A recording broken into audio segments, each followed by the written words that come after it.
Hey, what's up you guys? Dani here. I wanted to post this short video to have you think about something really quickly. If you have some goals in mind, some things that you would like to change in your lifestyle, then I want you to think about how long you've been doing the thing that you're trying not to do anymore. Let's take for an example, drinking sodas. If you are my age, 35, proud of it, then and you started drinking sodas when you were my son's age, 8. That's a lot of years of soda drinking, you guys. That is a lot of time creating a habit that you're now trying to break.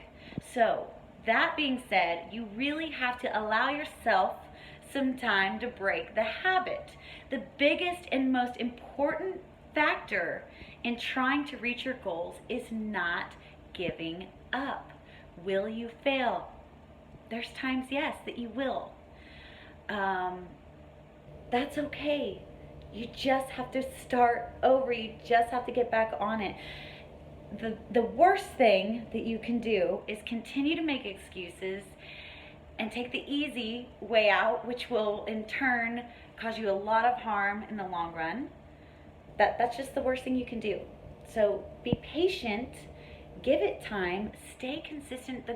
The results will come. They will, I promise you. I can only say that because I actually did it. I do it. I always try to do it. And so can you.